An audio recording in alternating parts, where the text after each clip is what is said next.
जनी छछनावय साली तोके लिए आइल बानी कनवा के बाली। हमरा के जनी छछनावय साली तोके लिए आइल बानी कनवा के बाली। अपना जवनिया के चीखे द पीजा, अपना जवनिया के चीखे द पीजा। तुम्हार बने ढूंढी न छुआया जीजा, तुम्हार बने ढूंढी न छुआया जीजा, तुम्हार बने ढूंढी न छुआया जीजा।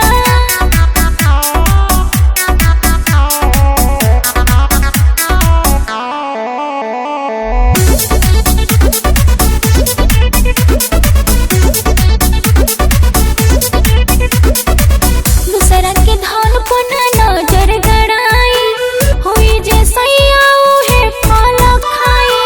दिलवा चोरैले बा उठवा के लाली साली तो होली आधी घर वाली, साली तो होली आधी घर वाली। दूसरा के धन पर नजर गड़ाई होई जे सैया उहे फल खाई।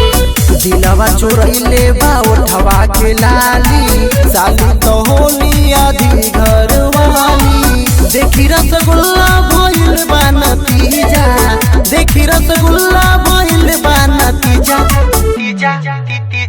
तुम्हार बने ढूंढी न छुआया जीजा, तुम्हार बने ढूंढी न छुआया जीजा, तुम्हार बने ढूंढी न छुआया जीजा। तुम्हार बने छुआया जीजा, तुम्हार बने छुआया जीजा।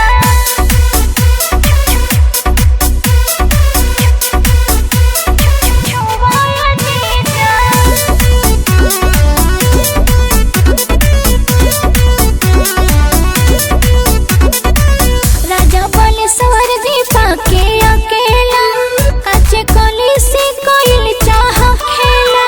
बोला न का पैबू तू तड़पा के रखले कहाँ बारू जन्नत छिपा के, रखले कहाँ बारू जन्नत छिपा के।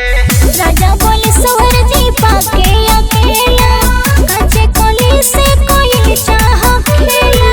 बोला न का पैबू तू तड़पा के रखले कहाँ बारू जन्नत छिपा के। उदय के दे दो